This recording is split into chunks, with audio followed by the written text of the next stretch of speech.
everyone. So today we are going to find out whether air fryers actually work.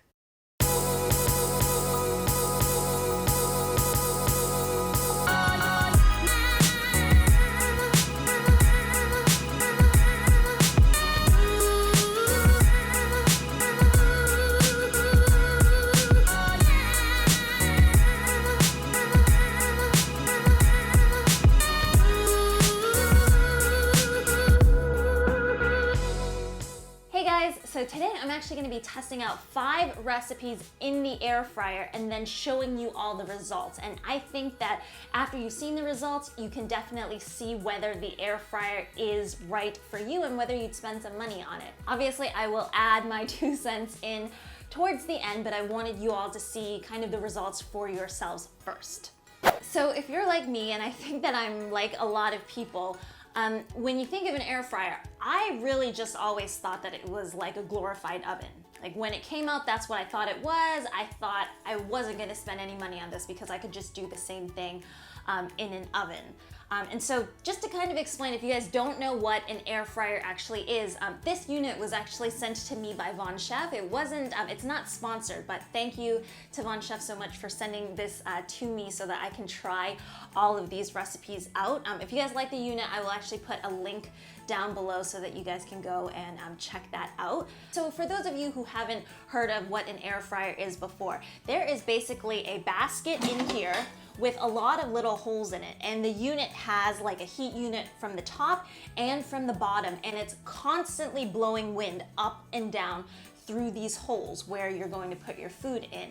And because the unit is so small and there's all of this energy running through it, it becomes amazingly efficient at cooking food. So you're going to be able to cook or fry things quicker, and because of the little holes and all of the air moving through at such an efficient pace, you absolutely get better tasting, fried foods versus the oven any day, for sure. 100%. So before we go into the recipes, I wanted to quickly mention my likes and dislikes without kind of in regards to any specific recipe in general, just so that you guys can hear me out a little bit first. So first thing, let's go through my likes. Number 1, even before like the results of the actual fried food, I love an air fryer because of its ease of use. What I mean is this unit is like super light. It doesn't even compare to a microwave. It's so much easier, like if you want to bring this over to somebody's house, if you want to bring it into another room, just like how the unit clicks and unclicks. Let me show you. So it just like fits in, and it's so easy to do. And in terms of cleaning, you just really take this out and it's really that easy. And because the surface is all non-stick, even if you get like crumbs or like you get batter and stuff all over it and it's all like baked in there, it is so easy to wash because everything just kind of slips right off. And then obviously point number 2, like I had said before, if you were to kind of fry up French fries in an oven, I mean, French fries are actually the worst. Like you would think it's a very basic recipe, but you kind of have to put it on a rack. Then like midway through, you want to rotate the fries and then maybe rotate them again. For anybody that's made fries in the oven, kind of like medium-sized fries, take you like 45 minutes to an hour. This guy, 10 to 15 minutes. 10 to 15 minutes and it looks amazing. And the only thing is you might want to like take it out during the middle and then take like a spoon or something and kind of stir it around so that each of the fries kind of gets exposed to the air in that way. And also you don't have to preheat this guy, which can easily take an additional 10 minutes if you are using an actual oven. The third one is just like, it's like what I've said, the results are actually better. Like when you do fries in an oven, it is very hard to have them be crispy, but then not like completely dehydrated in the middle or have your fries be burnt.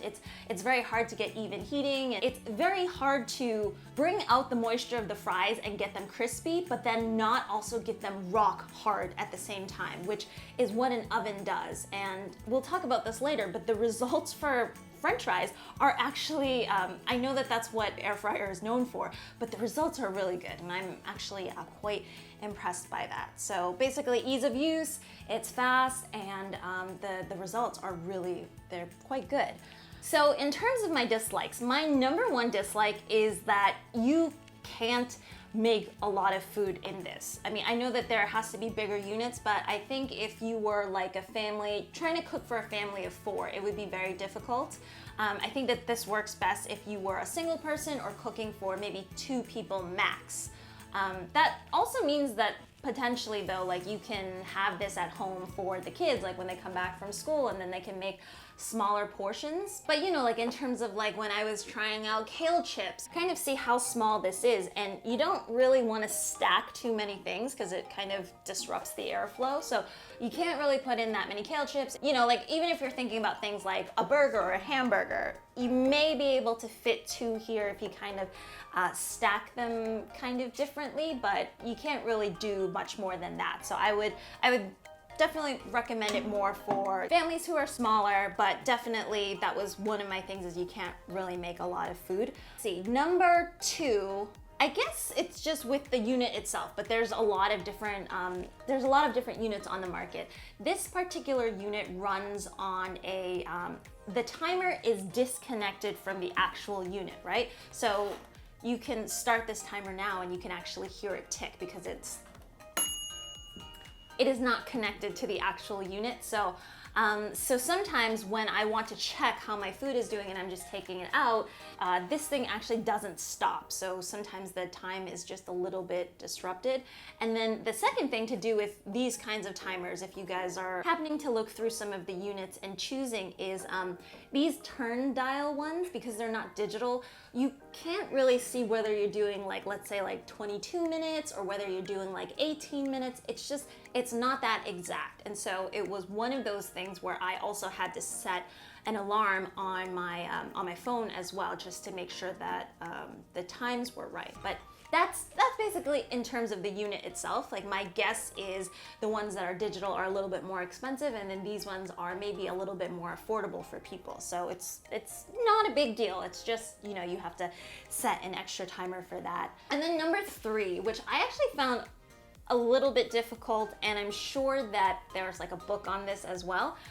I found it really hard to find out what temperature and how long I should be cooking things at. So I did a ton of recipes, like 10, 12, 15 different things. And I don't know, I don't know if I see a lot of it out on the internet either, or whether it was just when I was searching on the internet, people would give you different results, like different times and different temperatures. And I most of the time I found that what worked for them didn't really work for me, or like sometimes like the beans would dry out, or sometimes the cake was not done yet. So it was a little bit like that, where I think it's definitely one of those things where I think you need to try each recipe for yourself and then kind of write down what you did. A couple of hacks that I had was in terms of just, I mean, obviously you want to make things crunchy, is once you get kind of a food to the color that you want, let's say you want like golden brown, or you want it to be just like a little bit charred. Once you get it up to that point at a higher temperature and you take it out and you see that, oh, it's there, but maybe it's not completely cooked through yet, turn the temperature down to right around, I'd say like 200 degrees Fahrenheit or around like 100 degrees Celsius. And then for the rest of that time, you're basically using that heat and that wind to cook the actual product rather than, you know, browning it. And then also like, one time I tried to make 2 big burgers and it wasn't, obviously I didn't have enough room for it. So what I actually did was, you know, there's a way where you can just turn it vertically, and you might need to put in some, you know, either some frozen vegetables or maybe some kind of like an aluminum contraption device. But if you stand it up that way, you can fit a couple more things in there. And I found that that was kind of like a nice tip and a nice trick for that. Okay, so we have talked enough. Let's actually talk about the recipes. So the first recipe that I did, which is basically what an air fryer is known for, are of course French fries. And I had read several posts on it saying that in between you'd have to stir it around, and I thought, oh, that's so ridiculous. But if you are making bigger batches, especially with French fries, right? Because you can't just have a little bit. French fries are one of those where it actually works if you just kind of like stack it a little bit. I would say like 2 or 3 high, and then halfway in between to just give it like a quick stir around. I know that a lot of people don't want to use oil in an air fryer, but it's actually recommended that you toss and that you coat the potatoes with just a little bit of oil before putting it in. And that will just give it like a more crispy, a more tender taste as well. Because otherwise, like I've said before, this is an amazing dehydrating, like cooking device that just makes things crispy, but it can also make things potentially very dry. And so if you're still looking for, you know, French fries that have that nice kind of like light crunch to it, the way that you would do in terms of frying, you should definitely toss that in oil. In terms of the results for the French fries, I really like them. Like, even though I tossed them in oil, it didn't taste oily at all because there really wasn't a lot of oil in it. I will say though that the results, because I really tried to like push it to the brink. I was like, I wonder how crispy this could get.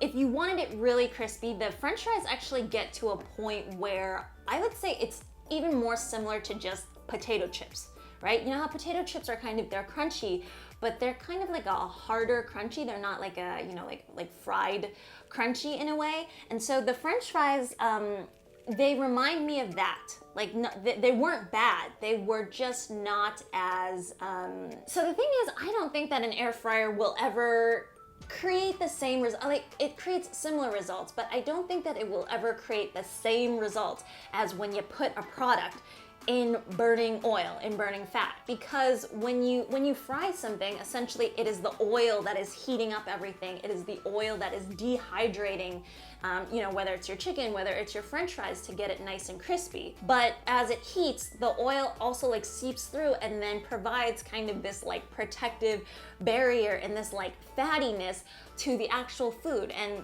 that kind of crunch and that kind of crispiness that you get is like, it's not the same. But I will say that like this, it created really, it was like crunchy French fries. It was really good French fries. It wasn't oily and it was really good. And I just like unched all of it and it was really, really good. So definitely yes to French fries. The second thing that I made, and I think that this is actually what the air fryer is best for, are ready-made products that may have been fried before but then are frozen and then you refry them again in the air fryer. So what I'm talking about, I put in vegan chicken nuggets, I put in falafels, I put in pan-fried dumplings, and I just kind of like brushed the outside with a little bit of oil and they turned out super crispy. The chicken nuggets and the falafels, out of this world. It was like the outside coat was just, it had like a light crispness to it that was crunchy, but it was like crispy at the same time. And I feel like those are not necessarily results that I've ever gotten in an oven before. I feel like an oven just kind of like heats things up, dries things up, and the outsides kind of end up hard, and then the side that's, you know, down on the pan ends up kind of soggy. Whereas this one, because there is that basket and there's the wind constantly moving through, the chicken nuggets were like so lightly crispy. Like, for sure, if I were to pick like the winner of like what tasted best in this, it would be like chicken nuggets, it would be falafels. Things that, again, have been previously like cooked or fried before, but may be residing in your frozen food section. So an amazing unit to kind of reheat food as well.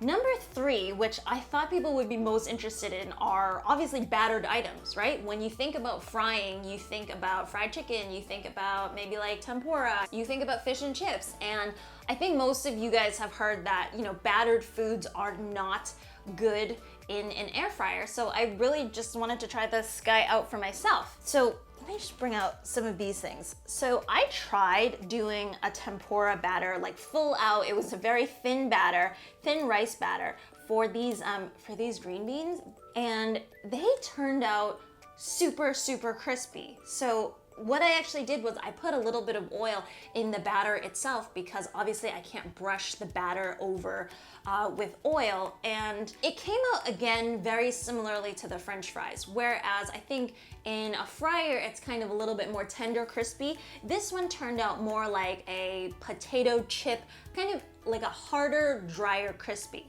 Like, it was still crispy, it was still very good.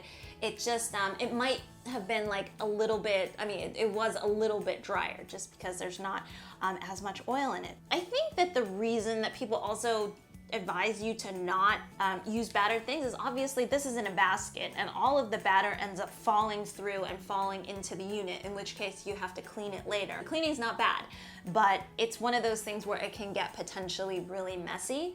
Again, like if, I don't know, if you just want it to be more healthy, like this for me is a really passable substitute. And I started it off on a higher temperature so that the batter would actually just like seize up first, bring it to the color that I want, and then the rest of the time I put it on low heat to essentially kind of like dehydrate and get just a little bit more crispy. For those that don't want to go with all out, you know, super thin batter, I tried this on my chicken karaage recipe, which had like more of a thicker, I would say like a buttermilk, southern fried chicken type of batter, where it wasn't runny, but there was kind of like breading and coating on the outside. And for that, I brushed a little bit of oil over that. And also, the results were crispy, but it's the type of crispy where it's drier, it's harder, and it's not as tender. It's sort of like the results between baked and fried, only this baked really gets it nice and crispy.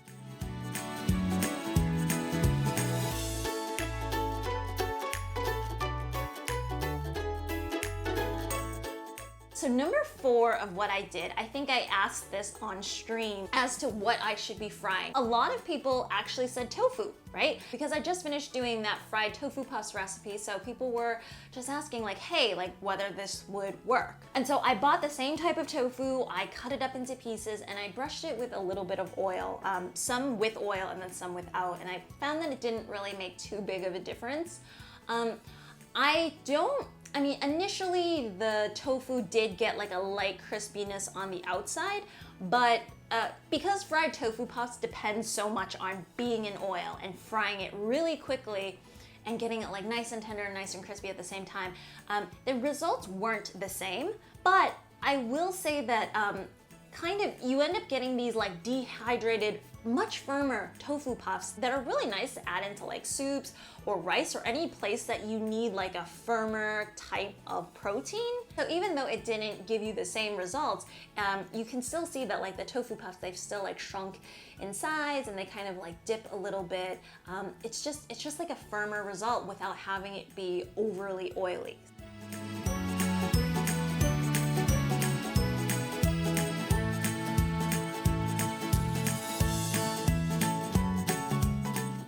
And then the last thing that I did, actually there's a bunch of things that you can do. VonShef told me that you can do cakes, which I've tried and it actually worked really well, and you can actually like steam vegetables in it as well. I did it with frozen veggies, but I think if you were to do it with fresh, maybe you could just put like an ice cube in there so that it would slowly kind of like melt and create steam. And I also did roasted vegetables. Roasted vegetables were amazing. Like, it's so difficult to get like a good char in the oven without kind of like totally dehydrating it or totally burning it.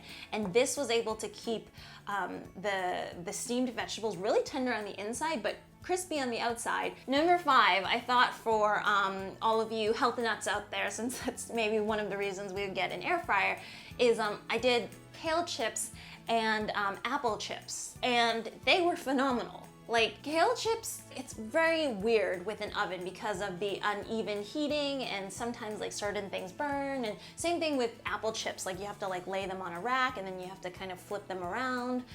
One side is soggy, one side is not. And this guy, because of the basket and because of all of the air, it is an excellent, excellent, excellent dehydrator. What's the problem? Is you can't put that many things in there, right? So that's kind of my big thing.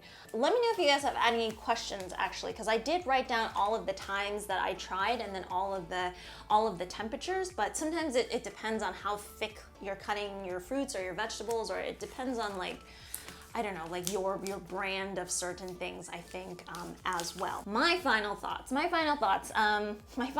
were, what do you guys think? What do you guys think about like this unit? Like, is that something that you would use? Like, what would you kind of fix about it? Or do you think it's worth buying for right around, I guess, like 40 pounds, which is right around like $50 or so? Yeah, and also like, do you want to see this in another application? Do you want to see me do some recipes on it? Because I have a couple of ideas here and there.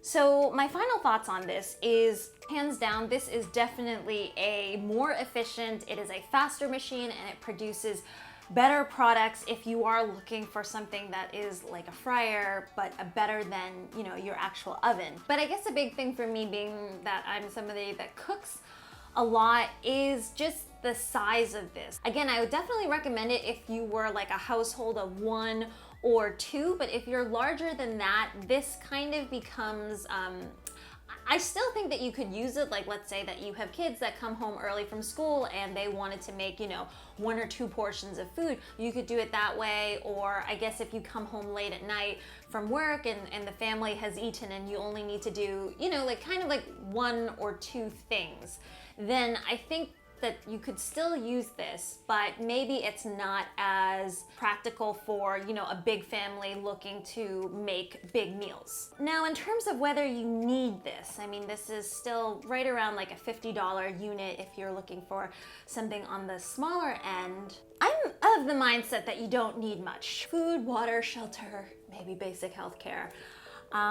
In that aspect. So no, you don't need it. But, you know, if you have a couple of extra dollars to spend, and, you know, Black Friday is coming up, this is a very efficient unit. Like, it is better than your typical oven for sure. And, you know, I think, yeah, it is something where, like, if you have kids or if you're just like a 1 to 2 person household, I could see this being really like convenient, very mobile, and it'd be like a good gift actually for somebody going off to college as well. I'll put all of that information down below, and yeah, let me know if you guys want to see me do some recipes on this. I think it'll be really fun as well. If you have any other questions that I haven't answered, definitely put it down in the comments below and I will answer them. That's it for me, and I will see you guys again next time.